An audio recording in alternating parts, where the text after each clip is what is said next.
Oi, Dr. Frank, estamos na Semana Santa. O que o senhor tem a nos dizer?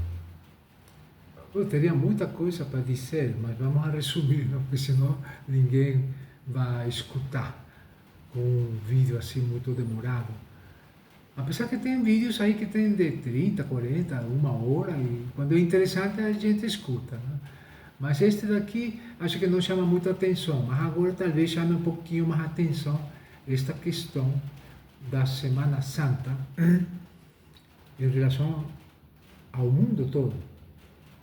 Porque esta Semana Santa lembra, não? Especificamente o centro, não? Do amor, da verdade, da beleza, inclusive, não?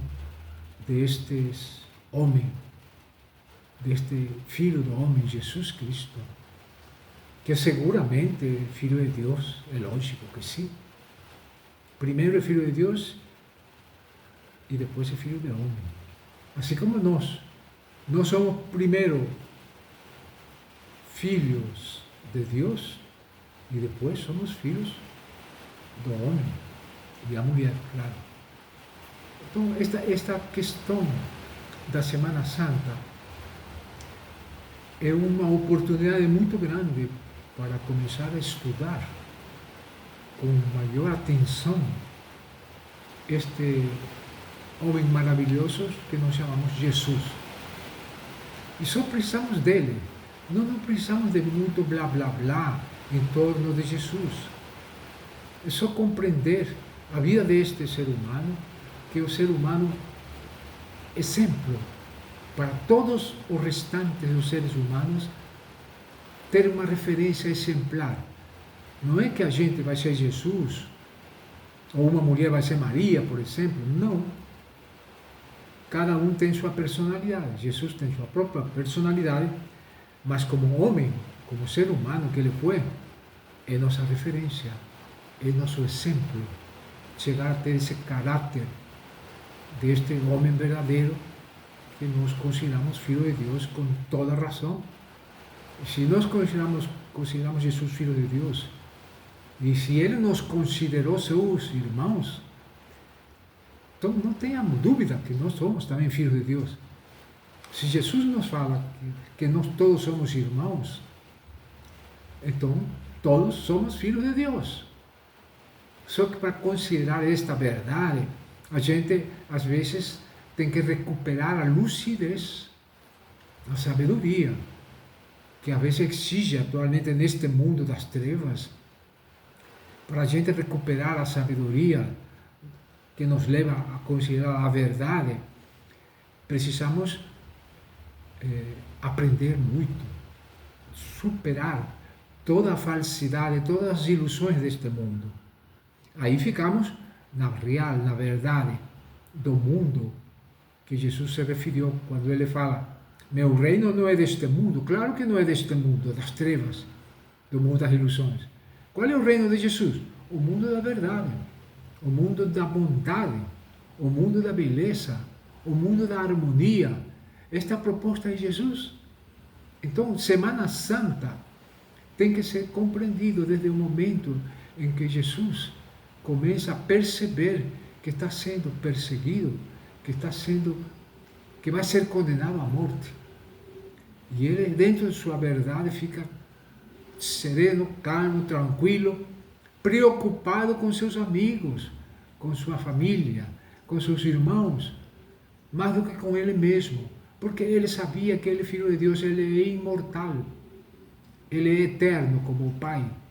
Ele sabia, Jesus, isto, mas ele, no lugar de usufruir, depois que ele cumpriu sua missão aqui, que é evangelizar os seres humanos, ao cumprir essa missão, ele podia muito bem já deixar este mundo tranquilo, em paz.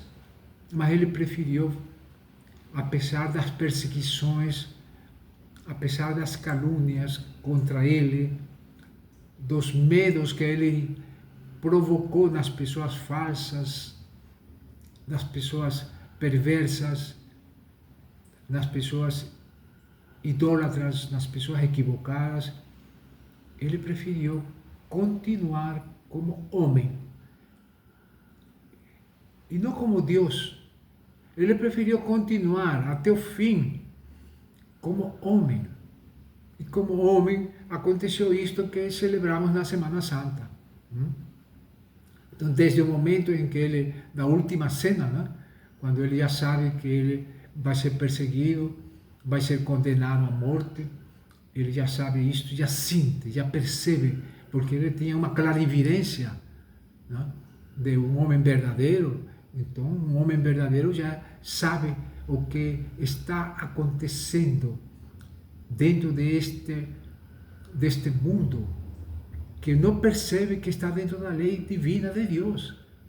A gente não percebe porque está no pecado.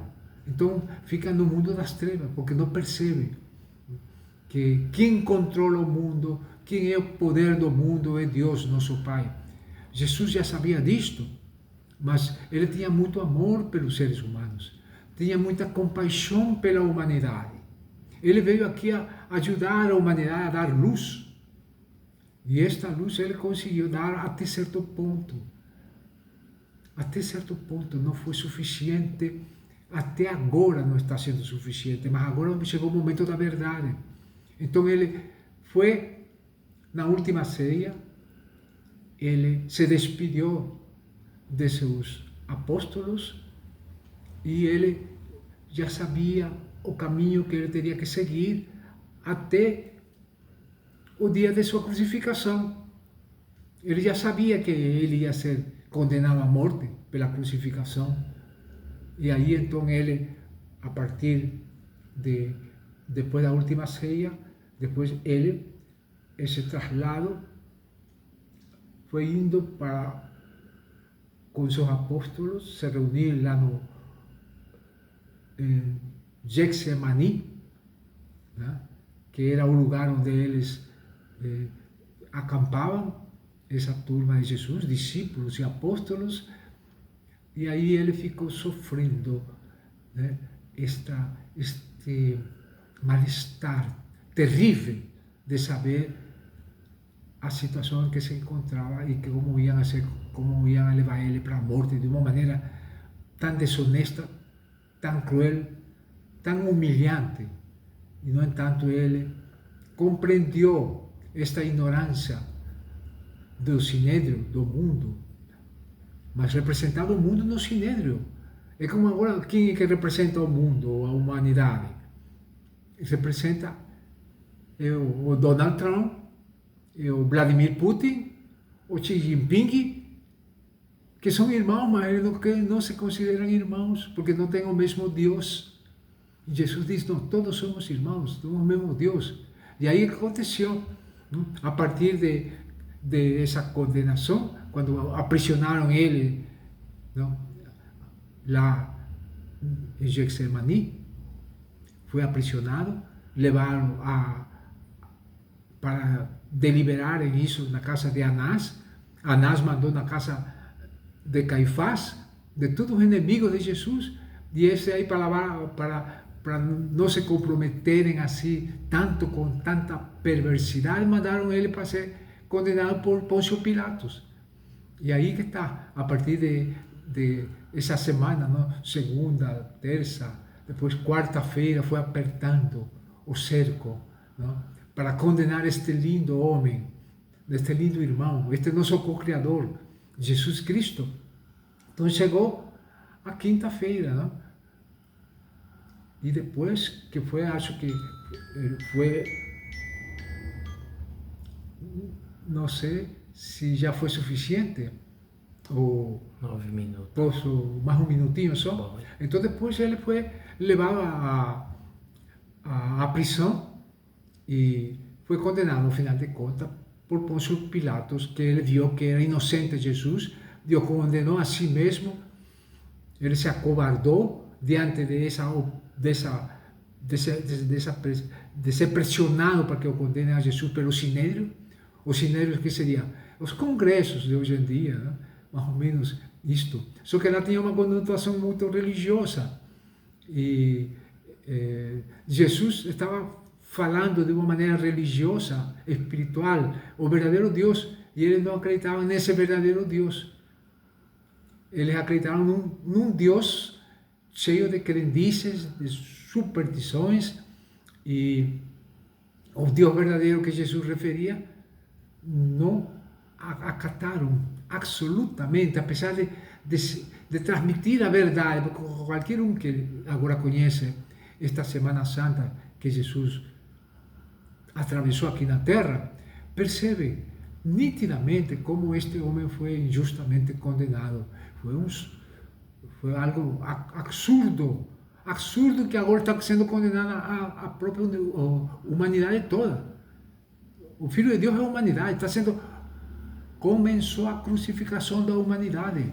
Então, agora, quinta, sexta-feira santa da crucificação é uma coisa simbólica muito importante.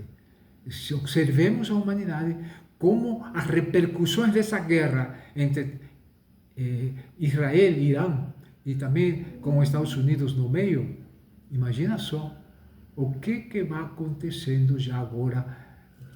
O que é a crucificação da humanidade?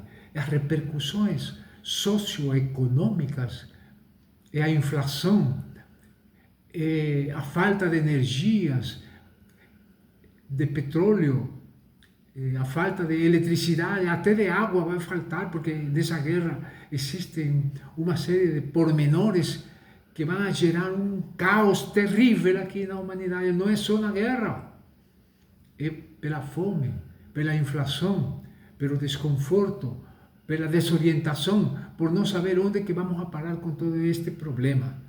Então isto é o que significa a Semana Santa, mas tem aí o sábado de glória. E tem o sábado da ressurreição. E tem o domingo da Páscoa. Então esta é a trajetória que estamos fazendo. Agora eu acredito que estamos na fase em que vai se iniciar com mais nitidez a crucificação da humanidade. Mas não vai ser crucificada totalmente. Por quê? Porque 1/3 da humanidade é crística, o corpo de Cristo. Está salva essa humanidade. Então nós vamos a ter, daqui a pouco tempo, depois que passe esta transição planetária, depois que passe este apocalipse, e se nos libertarmos, se conseguimos evitar o Armagedon, que o Armagedon é a catástrofe atômica mundial. Tomara que não aconteça isto, mas se não acontecer, depois do Apocalipse, tem o ponto de mutação, no lugar do Armagedon, que é a guerra atômica, nuclear. Isso é terrível, aí desaparece a humanidade. Agora, se isso não acontecer, assim mesmo vai ter o ponto de mutação. O que é o ponto de mutação? É o abandono definitivo do mundo velho, egoísta, para o alvorecer do mundo novo, crístico. Esse é o ponto de mutação. E não Armagedon. Eu estou acreditando, mas ainda acredito no ponto de mutação. Tomara que não aconteça o Armagedon. É isto.